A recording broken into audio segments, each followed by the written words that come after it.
안녕하세요. 일하는 김TV 일김입니다. 오늘은 지난 영상에 말씀드렸던 대로 제가 GS 리테일, 한샘, 네이버를 왜 샀는지에 대한 영상을 만들려고 합니다. 제 친구 중에 제 친구 중에 주식을 하시는 친구 있는데 그 친구가 저한테 물어봤습니다. 이 개미야, 삼성전자를 그래서 너는 언제 팔 거야? 라는 얘기를 했어요. 얘기를 했는데 제가 얘기를 했죠. 아니, 저 모르겠는데? 라는 얘기를 했어요. 그래서 그 친구가 얘기를 하죠. 아니, 그래도 뭔가 저기 어떤 신호가 오면 팔겠다 뭐 이런 게 있을 거 아니야. 너 나름대로야 있을 하길래 제가 또 얘기를 했죠. 아니, 나 그런 거 없는데. 아니, 저기 뭐야, 이게 주식을 뭔가 지금 사려는 이슈가 있었을 텐데 그 이슈가 끝나면 파는 거지. 뭐 그런 게 어딨어 라는 얘기를 했더니 그 저기 그 친구가, 아니 개미야, 아니 보통 주식을 하게 되면 뭔가 이렇게 지지선 뭐 이렇게 그려서 뭐 이렇게 매수를 하고, 또는 뭐 이렇게 저기 뭐야 이동평균선이 정배열이 되면 매수를 하고, 그 이동평균 정배열이 깨지면 매도 뭐 이런 게 있잖아 라는 얘기를 하길래 제가 또 대답을 했죠. 아니, 나 그런 거 없다니까, 그런 거 없어 라는 얘기를 하면서, 근데 그 친구가 저한테 그러더라고요. 야, 너는 주식을 그렇게 오래 했으면서 뭐 이렇게 매수와 매도에 근본이 없냐라는 얘기를 하길래 제가 발끈했죠. 아니, 이게 왜 필요해? 그런 게 왜 필요하냐? 주식은 그렇게 하는 게 아니다 라는 얘기를 한참을 했지만, 돌아와서 생각을 해보니까, 야, 그래도 이게 주식을 어떤 주식을 매수할지 매도할지에 대해서 결정을 할 때는 뭔가 여러 가지 정보를 취합하고 우량해서를 고르는 그런 정성적인 뭔가 이런 과정이 필요하지만, 그래, 매수랑 매도 타이밍을 잡는데 뭔가 나만의 그래도 기준점이 있긴 있어야 되지 않을까라는 생각을 사실은 집에 와서 했습니다. 집에 와서 해서 거의 한 달 정도 처음부터 다시 공부를 해본 것 같아요. 물론 제가 처음에 주식 시작할 때는 이것저것 보조 지표들 많이 공부를 했죠. 많이 공부를 하다가 이게 무슨 의미가 있나, 맞지도 않는데 라는 생각을 해서 접었었는데, 이번에 다시 한번 공부를 해봤어요. 다시 한번 공부를 해봤는데 나름대로 그래도 결론을 얻은 게 있어요. 뭐냐면 저한테 맞는 건 볼린저 밴드인 것 같아요. 여러 가지, 뭐 되게 여러 가지 보조 지표들이 있죠. 셀 수 없이 많기 때문에 다 공부할 수는 없는데, 대표적인 거 몇 가지를 공부를 하다가, 그래, 나한테 볼린저 밴드가 맞는 것 같다는 생각을 했는데, 볼린저 밴드는 이제 볼린저라는 사람이 개발해서 볼린저 밴드죠. 표준 편차를 이용을 해서, 주가의 향방을, 주가의 이제 위로 갈지 내려갈지를 이제 예측을 하는 그런 보조 지표인데요.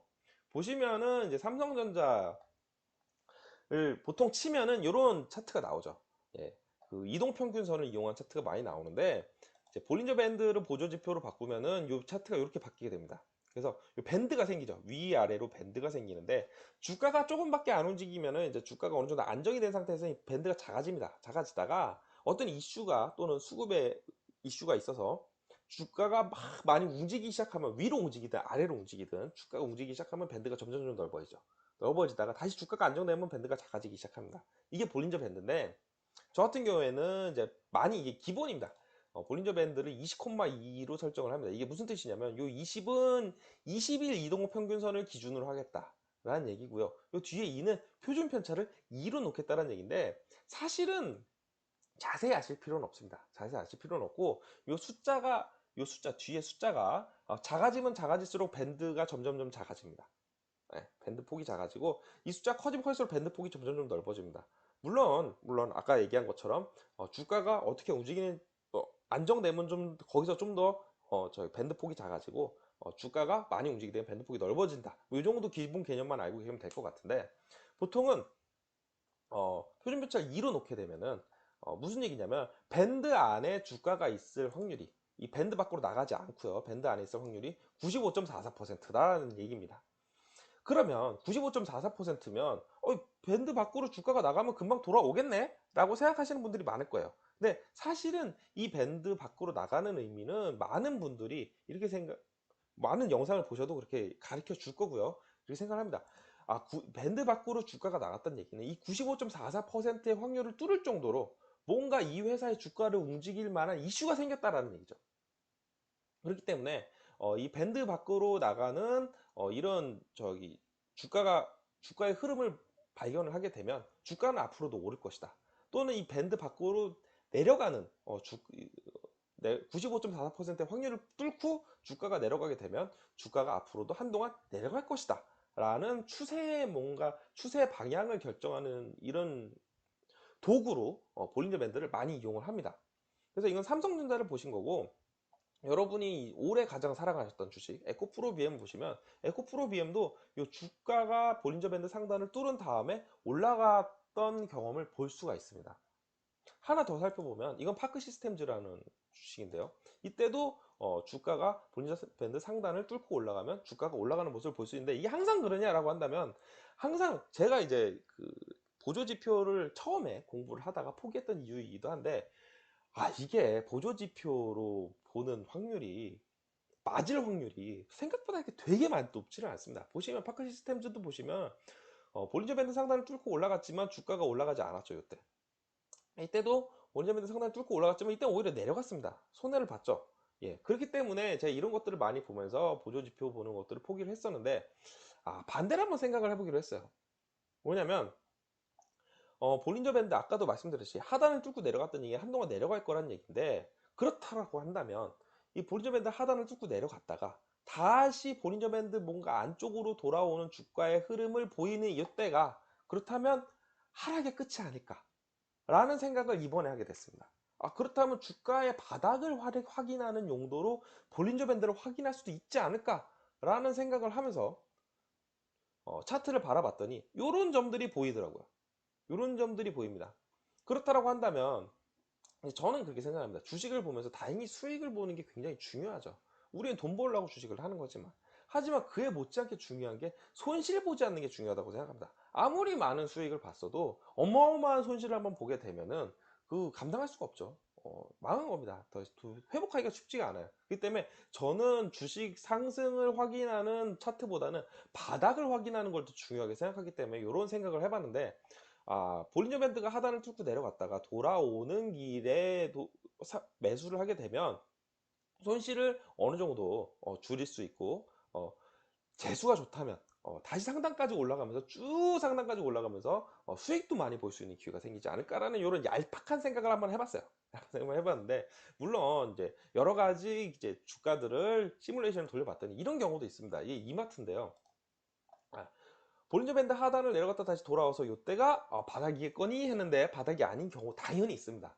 역시 100% 맞는 보조지표는 없다라는 거를 제가 항상 말씀을 드리면서, 어, 그래서 요런 기준을 가지고 이제 그동안 제가 모아왔던 관심 종목들입니다. 이거는 제가 저희 뉴스들을 보고 리포트들을 보면서 요 주식들, 요 기업들 괜찮네, 요 기업들 참 탄탄하네 라고 하는 주식들을 모아놓은 건데, 물론 이거 동의 안 하셔도 상관없습니다.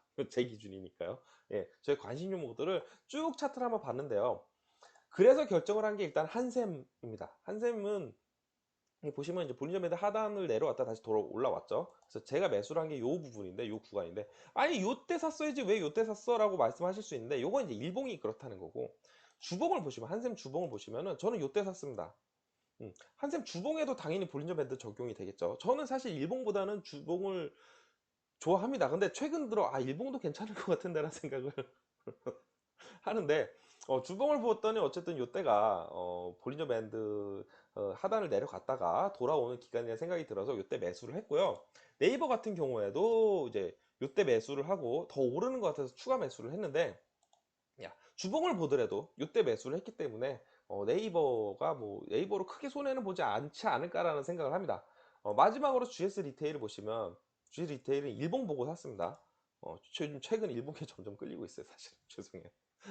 자꾸 근데 저기 주식 투자 하시는 많은 분들이 공부를 하면 할수록 뭔가 초반에 했던 주식 했던 마음가짐과 또는 지식하고 좀 조금씩 달라지는 건 누구나 그렇잖아요. 예, 저도 역시 그렇기 때문에 GS 리테일을 보시면 요때 매수를 했습니다. 주봉으로 봐도 사실은 요때가 매수 타임이라고 생각하기 때문에 매수를 했어요. 근데 이 볼린저 밴드로 그러니까 바닥을 뭔가 감지하는 이 방법을 시작을 하긴, 과거의 데이터들을 보면서 이게 괜찮네 라는 생각을 하긴 했는데, 사실은 과거 데이터가 미래에도 맞으리라는 법이 없죠. 저도 이제 이런 방법을 시도해 보는 게 처음이기 때문에 얼마나 잘 맞을지 사실 잘 모르겠습니다. 여태까지 차트만 보고 이렇게 매수를 하는 경우가 사실 거의 없어요. 거의 없고, 물론 앞에 관심 종목에 보여드렸던 이 종목들이 제가 충분히 뭔가 이렇게 뉴스 기사라든지 이런 걸 검토를 하고 고른 종목들이기 때문에 큰 손실은 나지 않지 않을까라고 생각을 하고 나름대로 손절 기준도 정해놨습니다. 5% 빠지면 5% 이상 빠지면 손절할 거예요. 5% 이상 빠지면 손절할 거기 때문에 크게 뭐 이렇게 손해 볼 것 같지는 않긴 한데 그래도 뭔가 더 좋은 방법이 있다거나 이 방법에 뭔가 이런 함정과 구멍이 있어요 라는 게 있으신 아시는 분들은 댓글로 남겨주시면 제가 너무나도 감사할 것 같고요. 오늘 영상은 여기까지 하도록 하겠습니다. 네, 너무나도 봐주셔서 감사를 드리고요. 좋아요와 구독 부탁드리겠습니다. 네, 다시 한번 감사드립니다.